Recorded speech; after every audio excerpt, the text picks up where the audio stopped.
ดีน้องอ้อยพอดีเจ้าข่อยว่าตัวนี้พอดีน้องอ้อยเอาลองชบใส่ข่อยเบิ่งเนี่ยเอาแม่นสิว่าพอดีแล้วเราบ่ลองเอามาผากแล้วก็ได้สุดกันหนาวเออ เพิ่นยังบ่เมื่อยอยู่เนาะ ใช่ เมียจ้า เห็นแล้วนะใช่ เห็นนั่นแหล้วไปพือพยางให้เพิ่นเพิ่นว่าหาพือพยางขายอยู่แน่ทางมันใหญ่เพิ่นชันเข้าไปหลุดบางเทื่อเขาแว่นะหั่นแหละขายนั่นอยู่นั่นแหละ เนี่ยข่อยมาขายเครื่องบ่เลยนะ หนู มาขายอยู่เพ่ ขายอยู่หั่นเอ็น น้อยโพดบ่หรือพอดี พอดี พอดีอุ่นเนาะ หนู ส่งกับลูกชายเลยสิเบิ้งนี่บ่ต้องคุยออกตอนนั้นนะลูกชายรถ หลุดไม่ใช่ หรือบ่ใช่เพราะมันพอดีอยู่แล้วบ่ หนูดีเลยอยู่แล้ว คักบ่คือเจ้าบ่เสือนี่หืม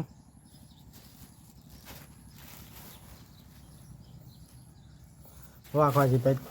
แจ้งเครื่องให้ผู้ทุกข์ยากข่อยย่านเจ้าบ่ได้กับเพื่อนเอ้ยตีนะข่อยสิเอามาให้ก่อนผู้ละสุดลูกเราก็ลาไปแว่หาแล้วบ่เห็นนี่จักไปทางใด จัก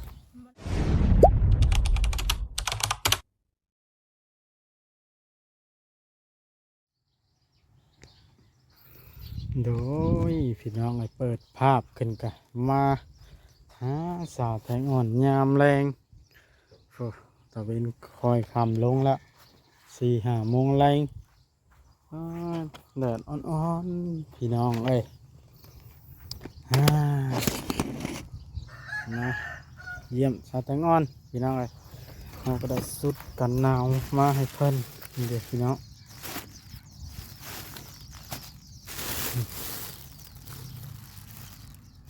สุดกันหนาวมาให้สาวแตงอ่อน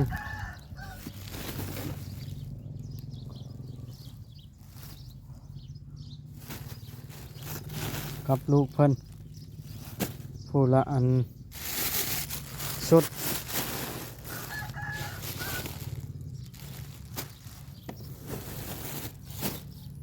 พี่น้องเลยให้ผู้ละสุดเราเลือกบุกันว่าตัวใดนั้นพอดีสาวแตงอ่อนนี่2 สุดนี้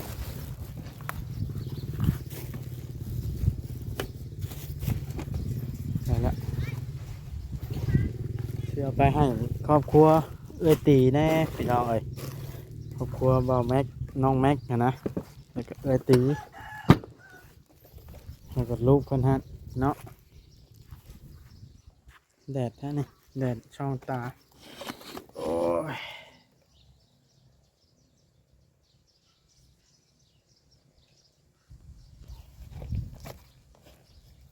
คนอื่นต้องทักทายสบายดีพ่อแม่พี่น้อง FC บัดสุขุสุคนกันเด้อพี่น้องเนาะนี่แหละการแจกเครื่องพี่น้องให้เฮาสิเบิ่งก่อนแต่ละครอบครัวบ่แม่นว่าเฮาสิไปแจกใครอยากได้แล้วมาเอาเบิดหมู่บ้านนะบ่แม่นอันนั้นเด้อพี่น้องเนาะต้องเข้าใจนะแม้ว่าเฮาสิไปเบิ่งก่อนพี่น้องไปซิมถามทางในบ้านเพิ่นก่อนว่าครอบครัวตัวใดที่ขาดเกินทุกข์ยากที่ว่าจนบ่มีชุดใช้อีหลีแบบนี้นะเพราะว่าชุดเฮาก็บ่เพียงพอถ้าสิเอิบคนหรือว่าเอิ้นคนไผอยากได้แล้วมาเอาเช่น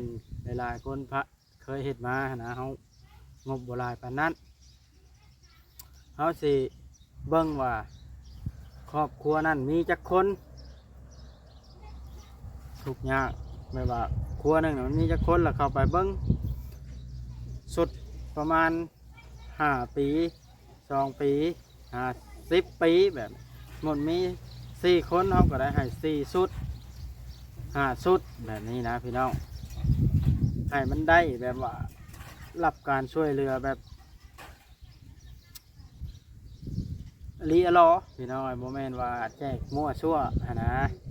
เราผู้ที่ต้องการรับการช่วยเหลือเขาจะแจกให้แบบ เอาไปเบิ่งอย่างเช่นครอบครัวเอื้อตีตอนนี้นี่เอื้อตีกับน้องแม็กนี่เพิ่นขาดเคินทั้งข้าวน้ำข้าวกินเป็นชาวแตงอ่อนนี้ขาดเคิน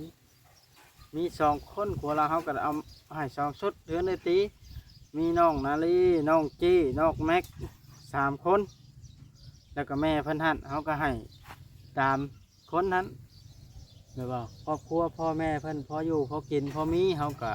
บ่ได้ให้พี่น้องเพราะว่าเพิ่นมีเงินซื้ออยู่นะแต่ว่าถ้าเขาแจกมั่วซั่วไปเนี่ย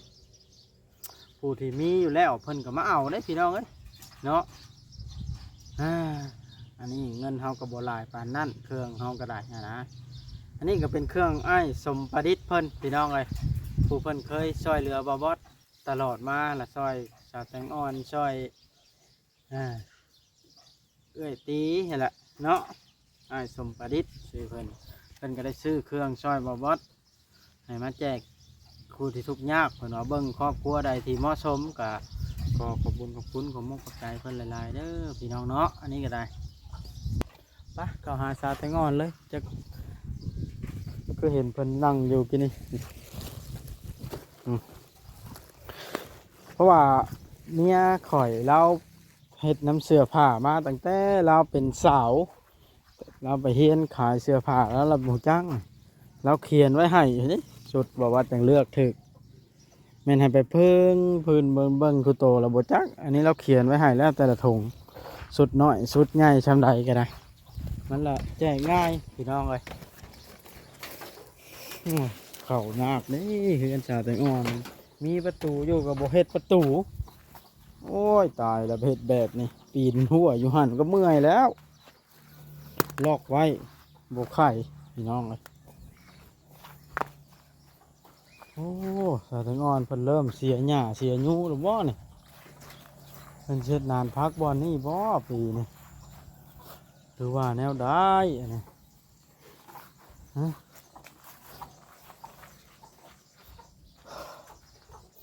มี FC เพิ่นคอมเมนต์มาว่าไปภาคชาวแตงอ่อนนี่เด้อเพิ่นว่าเอากระบบเอามาให้ทางนี้สักก้อนตีชาวแตงอ่อนก่อนสิไปแจกผู้อื่นเบิดก็ได้สบายดีชาวแตงอ่อน สบายดี ถึงได้ อยู่ คืออยู่เฮือนมานี่ อยู่เพื่อนไม่ได้เป็น มันยังทางเข้าคือกลัวไว้อันนี้ กลัวมันบ่มีเขาขอไว้ ก็กินได้ใช่ซะ เลยกินมันเถอะพอน้ำ เฮ็ดหยังอันนี้มันยังอันนี้ มังคลามเป็นเผาบุสุกบริสุทธิ์ ไผ่เผาบ่สุกนี่ได้ เพื่อนมาเท่าเผาบุสุกเลยชื่อหู อ๋อ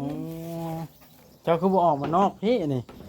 สิให้ค่อยเข้าไปในก็บ่เป็นแล้วสาแตงอ่อนนี่นี่น้องอ้อยไปไส ไปห้องเฮียน ไปโรงเรียน เลย โอ้เพิ่นได้จักพันไปโรงเรียนมื้อนี้ บ่ได้สองสามมื้อแล้วบ่ได้มัน ดีแล้วบ่ได้เงินข่อยก็ยังบ่ได้เงินคือกัน นะต่อไปก่อนสุดนี่สุดเจ้าอันนี้ลองเพิ่งใช้เบิ่งเนาะฮะ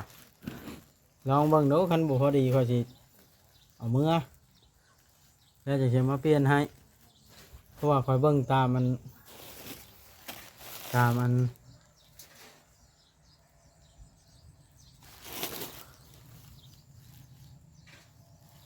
นี่ตัวนี้เจ้านะนั่นให้น้องอ้อยสุดตัวนั้นนะ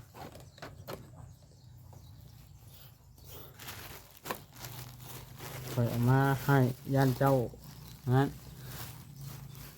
เป็นหนาวมันเป็นชุดพอดีบ่ เดี๋ยวแล้วน้อง เจ้าบ่พอดีฮะ ห้องหอยกับปรี เจ้าก็พอดีว่าดอกซ้ำกันบ่ได้นะ บ่ใช่ ส่งนะพอดีบ่น้องอ้อยเจ้าว่า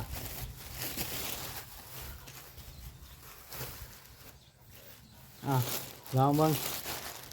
คือใหญ่โพดพอดีเจ้าเนาะ ปรีน้องอ้อย พอดีเจ้าข่อยว่าตัวนี้พอดีน้องอ้อยลองชบใส่ข่อยเบิ่งเนี่ยแม่นสิว่าพอดีแล้วเราบ่ลองพ อยเอามาผากแล้วก็ได้สุดกันหนาวเออ เพิ่นยังบ่เมื่อยอยู่เนาะ ใช่ เมียเจ้า เห็นแล้วนะชัย เห็นนั่นแหล้วไปพือพยางให้เพิ่นเพิ่นว่าหาพือพยางขายอยู่ในทางมันใหญ่เพิ่นชันเข้าไปหลุดบางเทื่อเขาแว่นะหั่นแหละขายนั่นอยู่นั่นแหละ เนี่ยคอยมาขายเครื่องบ่เลยนะ หนู มาขายอยู่เพ่ ขายอยู่หั่นกิน น้อยโพดบ่หรือพอดี ฟรี พอดีอุ่นเนาะ หนู ส่งกับลูกชายเลยสิเบิ้งนี่บ่ต้องคุยออกตัวนั้นนะลูกชายรถ หลึงใช่ หรือบ่ใช่บ่มันพอดีอยู่แล้วบ่ หนูดีเลยอยู่แล้ว คักบ่คือเจ้าบ่เสือนี่หืม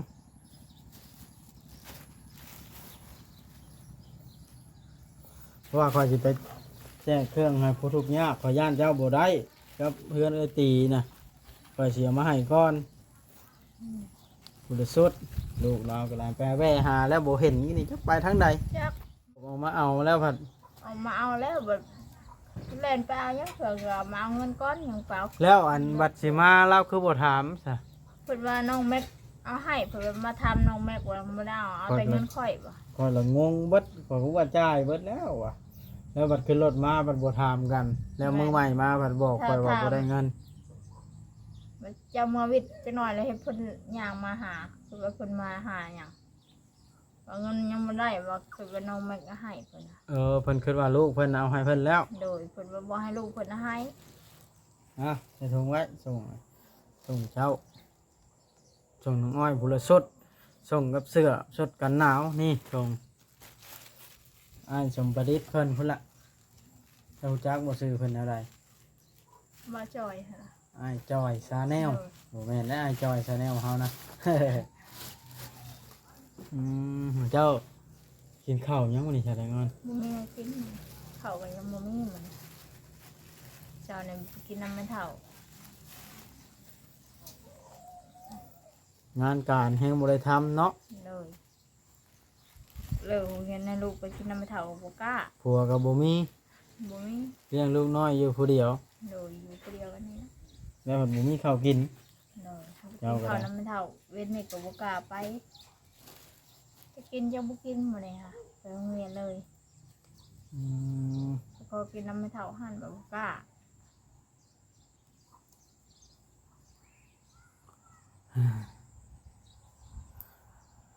สิขอกินดูเพิ่นบ่กล้าขอเจ้าก็ได้ บ่กล้าแต่ใดมาแล้ว งานนี่มันบ่มีงาน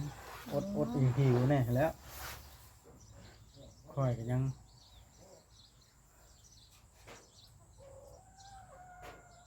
เฮ็ดนาหลายคนค่อยก็ได้อยากกินข้าวยามใดค่อยยังได้เมื่อเท่าละน้อยลุงเวียงสีแล้วค่อยก็เมื่อตักอ้าวค่อยก็ได้ก็ได้มาค่อยก็บ่ได้เฮ็ดนา ลุงเวียงเฮ็ดเมียเฮ็ดน้ำลุงเล็กน้อย จักสิว่านั่นแหละมาไปงอนเอ้ยน้องอ้อยคือนานเลิกแท็กค่ำแล้ว4 โมง เจ้าน้ำเพิ่น เลิกแล้วเพิ่นยังบ่มาเพิ่นยังไปลิ้น เพิ่นยังบ่มา เอา ในก็ฮู้จักคันมาหันมาแล้วนี่ฮู้จักว่าเจ้ามา เอาให้เพิ่นเด้อชุดน่ะเอาผู้ละชุดได้แม่นได้สิเอาผู้เดียว ไผเสียผู้เดียว ก็ไว้ลูกเขานะแล้วสิเสียหญ้าเฮ็ดหยังอันนี้ ชิ้นยามันหนกมันมีแต่ยาหยบ อ่า หดผักหดหยังก็เหยียบยาหยบได้เจ็บ แล้วสิบ่ปลูกว่าพักปีนี้ กู แม่เจ้าไปใช้จังบ่มาพาเฮ็ดปีนี้ เพิ่นเฮ็ดอยู่เนาะแล้วเพิ่น ประเทศอยู่นอก โดย นอกใช่น่ะ ได้ให้นา ส่วนภาคลาวบ่อยู่นอก ใน นะ วันน่ะแม่ เป็นหยังจังเฮ็ดอยู่นอก มันเป็นหยังเพิ่นอยู่เฮ็ดอยู่เนาะให้ลูกชายเพิ่นคนให้ คือบ่มาเฮ็ดอยู่ในสวนบ่มันมีหัวแล้ว จังน้ำเพิ่น น้ำก็มีแล้วเอาน้ำในใช้หด ในนี้เด้งไป น้ำน้ำกันนี่ โดย บกเขามาเฮ็ดในสวนเนี่ยเราป้าให้เจ้าเฮ็ดหรือมา จังลูกชาย ลูกชายไปขุดให้เห็นหัวให้ อืม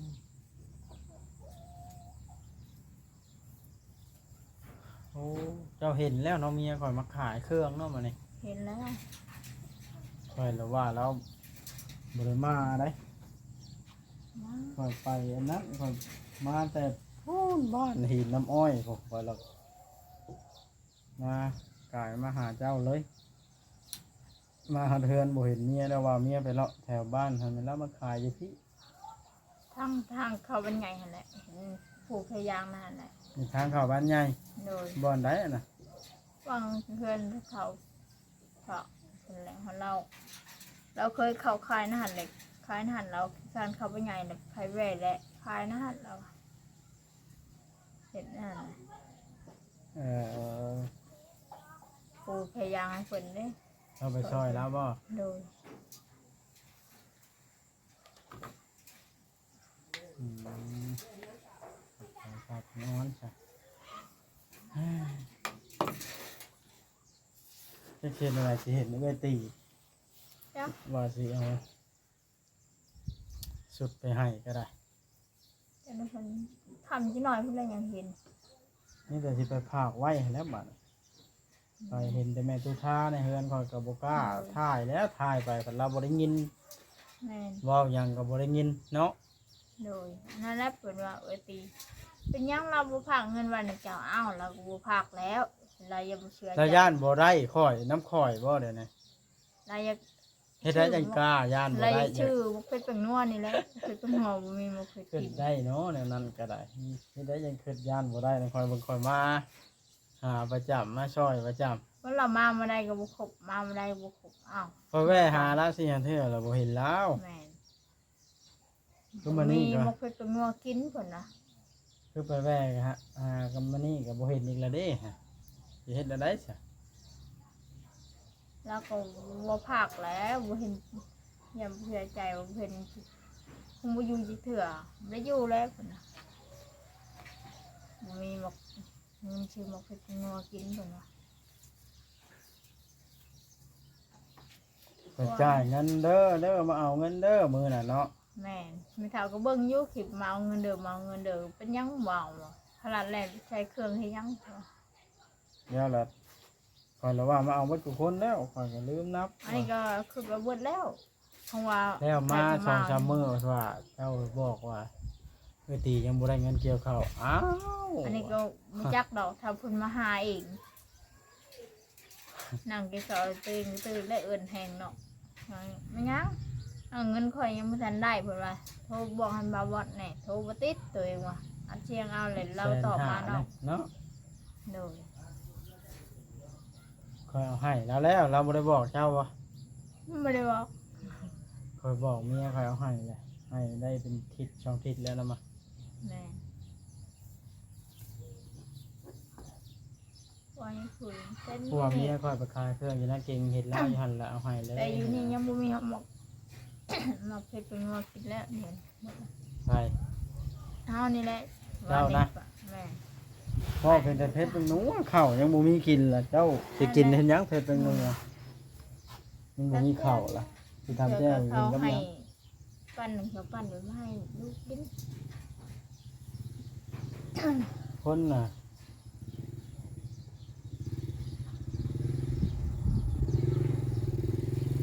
มาเห็นลายบ่อนลายหม่องแล้วก็ไปก็ได้เฮ็ดเทือนเป็นหลังเป็นช่องกับนี้ซอยเรือ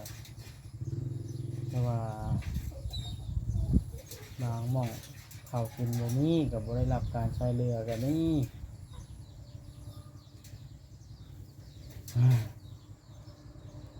เฮ็ดสิว่านั่นใดล่ะใส่ได้อ่อนเลยเอาฝากถึง FC พ่อแม่พี่น้อง ถ้าได้เบิ่งคลิปนี้แล้วก็ถ้าอยากซื้อข้าวซื้อน้ำมาสาแตงอ่อนก็ทางเรายินดีเป็นสะพานบุญให้เด้อพี่น้องเด้อเนาะอีตนลาวเลี้ยงลูกบ่มีผัวบ่มีบอนเพิ่งว่าง่ายซะเลี้ยงลูกผู้เดียวสาแตงอ่อนพี่น้องเอ้ยก็ซ้ำสาแตงอ่อนนั่นแหละเอาโอเคเด้อสาแตงอ่อนเด้อ เลย ก็สิแล่นไปเบิ่งกันเวทีก่อน เลย คำบ่เห็นแล้วก็สิฝากเครื่องไว้ในหั่นแหละ ฝากน้ำแม่แล้วนะ เราบ่ฮู้เรื่องแม่แล้วนะ แม่พวนนมมาได้ บ่แม่นแม่แล้วแม่ตุทาเพิ่นเนาะ โดย โอ้แม่แล้วอยู่เฮือนหลังทางหลังเพราะ โดยแม่เราเอง นะมันบ่เห็นก็สิฝากไว้หั่นแหละสิบ่ได้ถ่ายคลิป